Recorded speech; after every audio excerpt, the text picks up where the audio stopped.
Elle enfanta un fils qui doit paître toutes les nations avec une verge de fer. Apocalypse 12:5.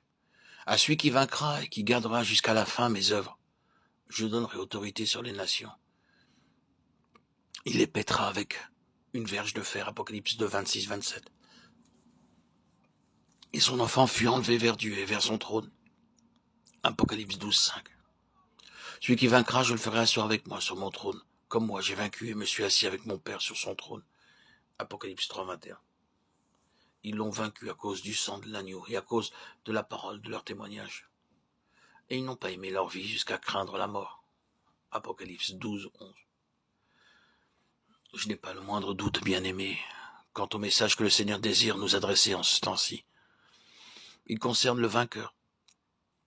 Je suis tout à fait assuré qu'ils seront peu nombreux ceux qui ne seront pas d'accord pour reconnaître que dans le temps où nous sommes de tous les sujets, c'est celui qui avant tout est à considérer. En effet, s'il y a une chose qui nous presse plus qu'une autre, c'est cette nécessité de vaincre, nécessité particulièrement ressentie en un temps comme celui-ci. Appliquons-nous dès le début à préparer la voie en vue d'une minutieuse application des choses, et considérons plusieurs déclarations concrètes, définissant la nature du vainqueur, montrant ce qu'est un vainqueur. Dans la parole, une évidence s'impose sans conteste, à savoir que le vainqueur est d'une importance considérable pour le Seigneur. La septuple répétition de ce mot vaincre dans les chapitres qui ouvrent l'Apocalypse rend la chose parfaitement claire.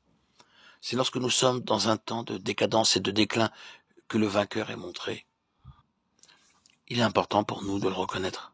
C'est quand les choses ne sont pas telles que le Seigneur les désire, alors qu'il a pleinement pourvu à ce qu'elles doivent être, mais qu'elles sont de façon générale tout autres, que le vainqueur est amené à notre connaissance. Il en est toujours ainsi, partout où vous trouvez ce qui répond à la signification du vainqueur, même si le terme lui-même n'est pas mentionné. Ce n'est pas tellement le nom qui importe, mais ce qu'il signifie, ce qu'il représente. Et ceci, vous le trouverez disséminé dans toute la Bible, de la Genèse à l'Apocalypse, apparaissant toujours en un temps où les choses ont sombré par rapport au modèle de Dieu. Gardez bien ces choses en pensée. Ainsi le vainqueur est placé en opposition, non pas à un mal général, ni à un état général de péché, ni à une mauvaise condition générale, mais en particulier à la faillite du peuple de Dieu. C'est quand les choses de Dieu ont sombré dans une profonde décadence et que le peuple de Dieu a perdu sa position, celle que Dieu lui a donnée, que le vainqueur est mis en évidence ou mentionné. Alors, le vainqueur est en outre la personne ou la compagnie qui se tient là en faveur de la pensée la plus pleine de Dieu, quand celle-ci a été abandonnée. Il est également bon pour nous de savoir exactement ce que représente le vainqueur. Il existe à ce propos certaines idées qui doivent être immédiatement écartées. L'une d'entre elles est que les vainqueurs sont une sorte d'élus parmi les élus, une élite spirituelle choisie dans la préscience et les conseils de Dieu pour occuper une place spéciale.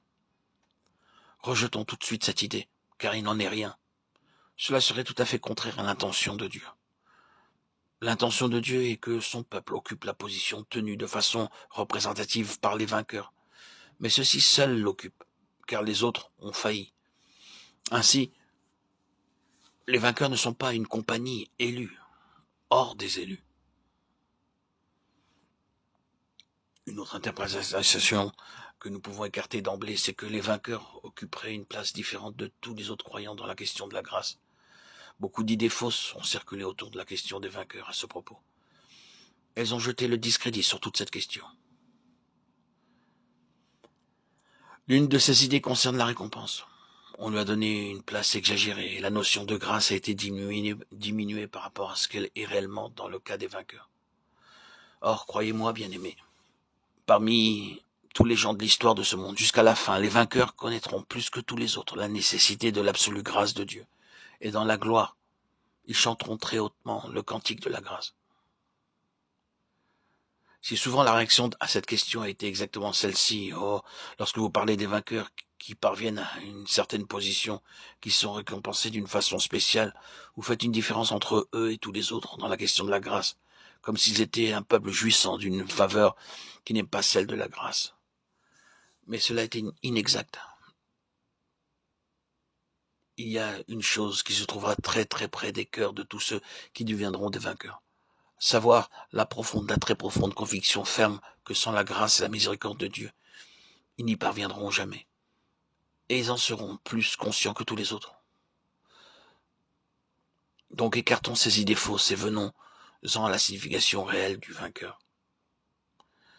Tout ceci signifie que les vainqueurs sont ceux qui ont la vision de l'intention, de la pensée la plus pleine de Dieu pour son peuple. Ils ont la vision à un temps où celle-ci a été très largement perdue. Ils voient quand les autres ne voient pas, les yeux de leur cœur sont éclairés. Ce que Dieu recherche réellement est pour eux une chose très claire et présente. Et l'un des traits d'un temps où le vainqueur est mis en évidence, que ce soit dans l'Ancien ou dans le Nouveau Testament, est le suivant. C'est une période où la vision n'est point divulguée, pour employer l'expression concernant le temps de l'enfance de Samuel. 1 Samuel 3:1.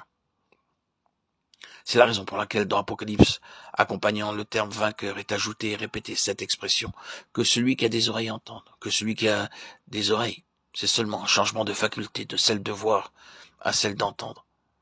Mais la même pensée est exprimée, savoir, la perception, la faculté de percevoir, la capacité de saisir. Je ne suis pas sûr qu'il n'y ait pas dans la répétition de cette phrase la suggestion que dans les églises au sein du peuple du Seigneur, nombreux sont ceux dont la faculté d'entendre ce que l'Esprit dit s'est amoindrie ou éteinte, et que le Seigneur est en train de lancer un appel au milieu de son peuple.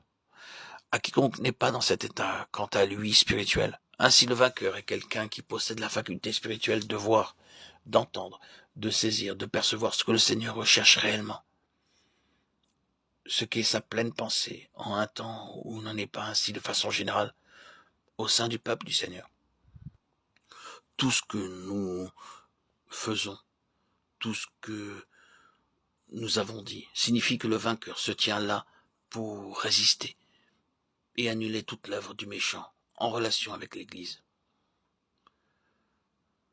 Cela signifie que dans la mesure où le vainqueur est concerné, toute l'œuvre de l'ennemi est réduite à néant, et que le vainqueur dit de façon représentative, l'Église n'est pas vaincue.